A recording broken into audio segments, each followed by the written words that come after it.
lorsqu'on parle de la Pâque. Souvent, nous introduisons du folklore dans notre foi et des idées et pratiques païennes dans l'Église. C'est pour cette raison que beaucoup de parents chrétiens qui ont accepté de perpétrer ce qu'on appelle des traditions païennes n'ont en réalité aucun argument honnête pour justifier ces hérésies qui n'ont rien à voir avec la foi chrétienne. Plusieurs ont menti sur la Noël à leurs enfants, à leurs amis. Sur la Toussaint également, à leurs enfants, à leurs amis, etc. Sans pouvoir expliquer de façon biblique ces pratiques qui ont fait irruption dans l'Église. Parce qu'il y a tellement de versions qui sont controversées et qui sont utilisées pour apaiser la conscience. Les gens se débattent, les gens se justifient. Par contre, certains fustigent paradoxalement ceux qui célèbrent aujourd'hui encore la Pâque, en cherchant à soutenir que la Pâque n'est pas une fête chrétienne. Et aucun chrétien n'a célébré cette fête dans le Nouveau Testament, comme nous l'avons déjà dit. Ceux-là préfèrent vaquer à d'autres choses dans la période pascale et faire leur culte sans évoquer la Pâque, ni même faire mention des faits historiques en rapport à la Pâque. Et puis encore, ils s'attaquent à toutes les églises qui accordent une place de choix à cette célébration qui a traversé tous les temps, les époques et l'espace, depuis l'Égypte antique. Y a-t-il une justification biblique de la Pâque? Voici une réponse claire à donner sans difficulté à quiconque nous demande des raisons de notre célébration de la Pâque. Il est écrit en Exode, le chapitre 12, du verset 26 au verset 27. Et lorsque vos enfants vous diront, que signifie pour vous cet usage? Vous répondrez, c'est le sacrifice de Pâques en l'honneur de l'Éternel qui a passé par-dessus les nations et les maisons des enfants d'Israël en Égypte. Lorsqu'il frappa l'Égypte et qu'il sauva nos maisons, le peuple s'inclina et se prosterna. Dieu était en train de dire ceci. Lorsque vous serez en train de célébrer cette Pâque, dont certainement des rites ou des rituels ou des pratiques vont paraître un peu bizarres, compliqués à comprendre, ceux qui sont avec vous, en l'occurrence vos enfants, qui n'ont pas vécu ces choses, vont vous poser ces questions-là, vont vous demander des choses. Qu'est-ce que ça signifie cette pratique? Dieu dit, vous allez leur répondre simplement, c'est le sacrifice de Pâques en l'honneur de l'Éternel, qui a passé par-dessus les maisons des enfants d'Israël en Égypte lorsqu'il frappa l'Égypte et qu'il sauva nos maisons. Expliquons donc les fêtes à nos enfants de façon honnête et claire, avec des arguments simples et bibliques. Et si nous n'avons pas d'arguments bibliques, laissons tomber ces fêtes-là. Si nous n'avons pas d'arguments bibliques, laissons tomber ces fêtes-là. Car Dieu n'y prend aucun plaisir. Car Dieu ne prend aucun plaisir à ces fêtes païennes. Vous pouvez citer un certain nombre de fêtes. Vous connaissez ces fêtes qui sont des fêtes païennes. On ne fête pas la Pâque n'importe comment. Ça aussi, je l'ai dit. Je l'ai dit. On ne fête pas la Pâque n'importe comment. On ne la célèbre pas quand on veut ou suivant nos humeurs. Non. Et non. C'est pourquoi aucun calendrier, je dis bien aucun calendrier, ni aucun État ne devrait influencer la date des célébrations. Aucun État, aucune organisation, structure qui n'a rien à voir avec l'Église ne doit s'impliquer ou influencer ou décider de ce qui concerne la célébration de la Pâque. Même si un événement majeur arrive dans la nation, je dis bien, même si un événement majeur arrive dans la nation, la période et la date restent inchangées. Et ceux qui veulent manger la Pâque doivent la respecter scrupuleusement. Sinon, si c'est fêté à une autre date, ce n'est plus la Pâque de l'Éternel. Si la fête des Pâques est célébrée à une autre date, elle n'est plus la Pâque de l'Éternel. Parce que l'Éternel a recommandé de ne pas changer de date. Nous allons voir ça un peu plus devant, si le temps nous permet. Dieu a été formel sur cette loi qui n'a jamais été abrogée. Dieu a été formel. Il y a un temps fixe et fixé pour célébrer la Pâque. celui qui a institué cette fête a déjà fixé le temps de la célébration dans les Saintes Écritures. Voici ce que les Écritures disent à ce sujet. Voici ce que la Bible nous dit. Dieu dit que les enfants d'Israël célèbrent la Pâque au temps fixé, selon Nombre, le chapitre 9, le verset 2. Nombre, le chapitre 9, le verset 2. C'est Dieu qui a dit que les enfants d'Israël célèbrent la Pâque au temps fixé. Donc il y a un temps fixé. Or, ce temps fixé est dans une période bien déterminée. Quel est donc ce temps fixé? Nous lisons Lévitique, le chapitre 23, le verset 5. Après, nous allons lire Nombre, le chapitre 28, le verset 16. Qu'est-ce que Lévitique 23, 5 dit? Le premier mois, le 14e jour du mois, entre les deux soirs, ce sera la Pâque de l'Éternel. Donc, la Pâque se situe entre deux soirs. Mais entre les deux soirs du premier mois, quel est ce mois? C'est le mois d'Aviv, le mois des épis. Donc, dans ce mois précis, le mois des épis, le mois d'Aviv. Mais à quelle date de ce mois? Le 14e jour du mois. Ça, c'est ce que Dieu lui-même a donné comme recommandation. Le premier mois, le 14e jour du mois, ce sera la Pâque de l'Éternel, selon Nombre, le chapitre 28, verset 16. La Pâque ne se fête pas n'importe comment et à n'importe quel moment d'un calendrier quelconque. Elle se fête et s'immole donc le premier mois et non le deuxième ou le 5e mois. Elle se fête et s'immole le 14e jour de ce mois et non le 12e ou le 13e jour. Elle se fête ou se célèbre ou s'immole ou se mange entre les deux soirs et non en dehors des deux soirs. Donc il y a un intervalle dans lequel la fête doit être célébrée. Vous comprenez? Quel est donc ce fameux mois qualifié et retenu comme le premier des mois selon l'ordre de l'Éternel, celui qui a institué la Pâque? Dieu a déjà communiqué son calendrier.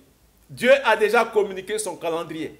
Dieu a son calendrier. Et c'est ce calendrier que les chrétiens devaient accepter. Les enfants de Dieu doivent accepter. Mais déjà, Israël a accepté ce calendrier. C'est les chrétiens qui ont un problème. Les églises ont des problèmes parce que influencées par le monde. Nous sommes tous d'accord qu'une année fait 12 mois. Et le calendrier grégorien nous dit que le premier mois est janvier et le dernier est décembre. Mais étymologiquement, cela n'est pas vrai. Étymologiquement, ce n'est pas possible. Bon, ça aussi, c'est un autre sujet sur lequel on pourra revenir. Parlant des calendriers, quel est le plus important? Celui qui prime entre l'almanach grégorien et celui que Dieu communique aux hommes. Quel est le plus important? Est-ce que vous préférez suivre une indication donnée par Dieu ou celle donnée par les hommes? Cette question comparative, c'est-à-dire entre Dieu et les hommes, ce qui vient des hommes ou ce qui vient de Dieu, c'est une question comparative qui exige une réponse sans équivoque, comme l'ont posé une fois les apôtres au Sanhédrin. C'est-à-dire entre ce que Dieu dit et ce que les hommes disent. Les apôtres ont dit ceci: jugez s'il est juste devant Dieu de vous obéir plutôt qu'à Dieu. Devant Dieu, vous-même. Donc il appelle la conscience du Sanhédrin.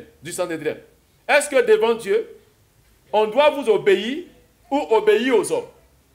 Et une autre fois, voici ce qu'ils disent: il faut obéir à Dieu plutôt qu'aux hommes. Il n'y a donc pas d'hésitation à répondre que c'est le calendrier de Dieu qui a la primauté dans la datation. Alors, que dit le calendrier de Dieu? Du moins, que dit Dieu lui-même au sujet de la chronologie des mois, des milliers d'années après la création du monde et de l'humanité? Le monde a fonctionné sans datation en chronologie. En chronologie de mois, bien sûr. Si ce n'est à partir de la délivrance du peuple d'Israël de l'esclavage en Égypte. C'est à partir de cet instant-là que Dieu va donner la datation, une chronologie, va situer l'humanité. Cette réalité devrait attirer notre attention sur la façon dont fonctionne Dieu. Quel est le premier mois de l'année? Le premier mois est celui dans lequel, selon l'histoire d'Israël, Israël est sorti de l'Égypte. C'est un départ. Donc le premier mois en termes de départ, c'est le début d'une période, d'une histoire. Et la Pâque est la fête commémorative du début, du commencement de l'année. C'est exactement ce que Dieu recommande. Dieu dit, ce mois-ci sera pour vous le premier des mois. Ce mois-ci, il sera pour vous le premier des mois de l'année. Exode 12, le verset 2, nous l'avons déjà cité. En réalité, la Pâque est fêtée et célébrée au début de l'année divine, communiquée à son peuple. Et célébrée, cette année qui est communiquée au peuple de Dieu. La Pâque est donc une fête introductive de l'année et célèbre la victoire du Dieu d'Israël, celle du peuple de Dieu sur l'esclavage. Ce mois est appelé, je le rappelle encore, le mois d'Aviv en hébreu. Ce qui a donné avril dans la langue française. Donc en hébreu c'est Aviv ou Abib. Mais en français, ça donne avril. Pourquoi alors que le monde physique a commencé à exister depuis la création et que Moïse et le peuple d'Israël ne constituant pas la première génération ou la première population humaine à vivre sur la terre, c'est à partir de cet événement que Dieu choisit de dater l'année. Pourquoi? Est-ce qu'il n'y avait pas eu de mois existants avant l'époque ou les époques de Moïse, les époques de Noé, les époques d'Adam? Est-ce qu'il n'y avait pas de mois? Est-ce que les gens ne vivaient pas selon les mois? Pourquoi? C'est à partir de cet instant-là. Nous allons nous baser sur un principe qui préside à la notion de temps dans la Bible pour répondre à cette question essentielle. Lorsqu'on consulte la structure majeure du temps dans les Écritures, c'est-à-dire quand on lit les Saintes Écritures et qu'on veut étudier ou on consulte pour mieux comprendre ce que c'est que le temps dans les Écritures, vous allez constater que Dieu ignore les périodes de temps quand ses desseins sont quasiment et momentanément suspendus. Ce qu'il a comme projet. Voilà. Quand ses desseins sont suspendus et momentanément suspendus. L'homme compte le temps continuellement. Mais Dieu l'ignore quand ses desseins rédempteurs ne sont pas accomplis. En d'autres termes, une période de temps peut durer 100 ans.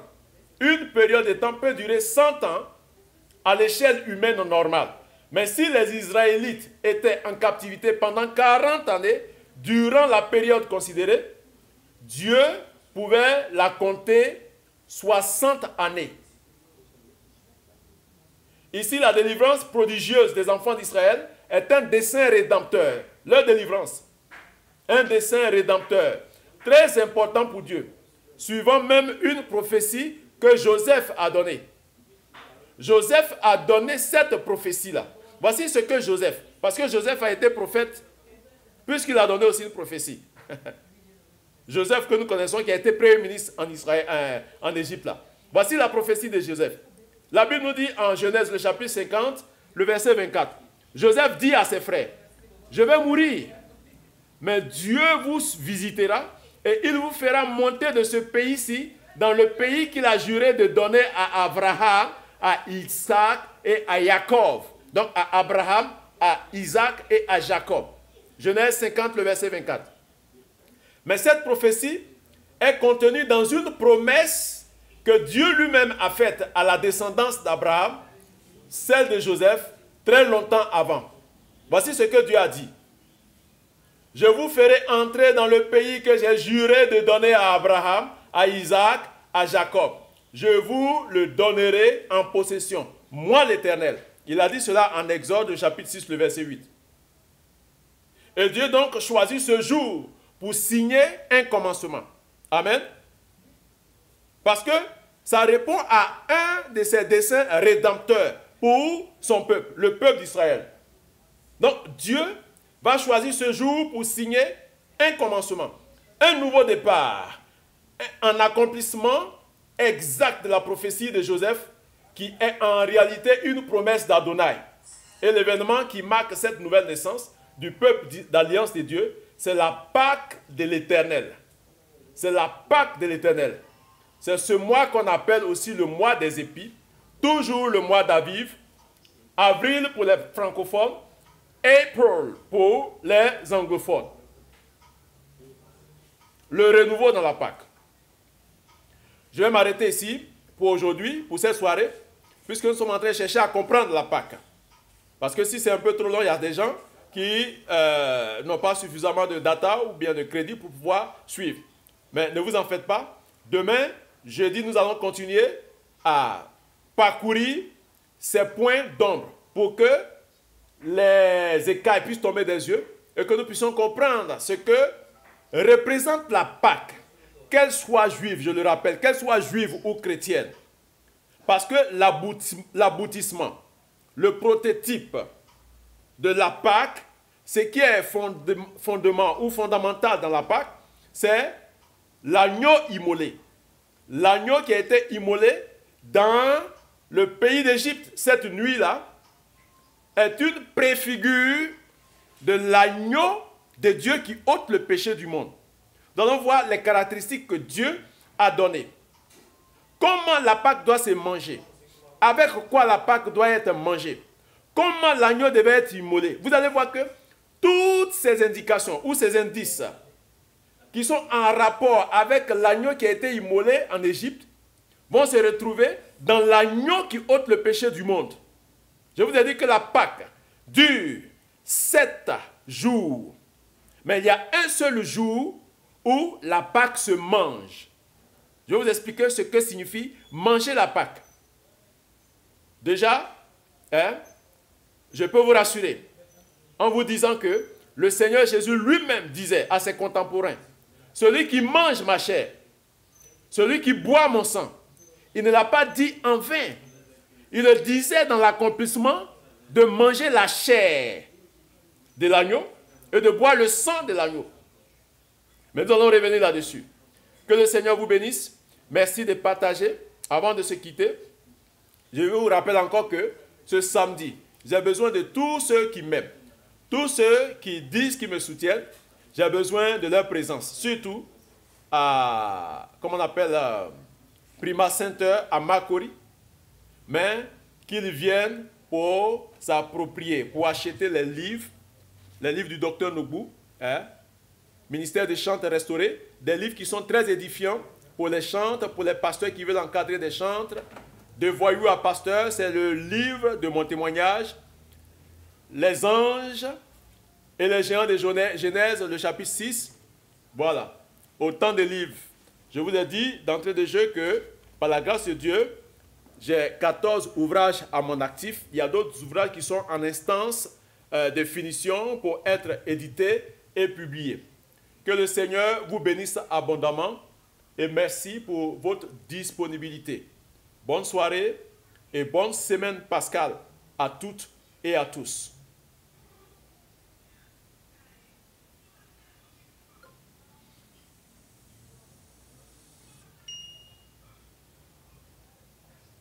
Emmanuel, viens m'aider.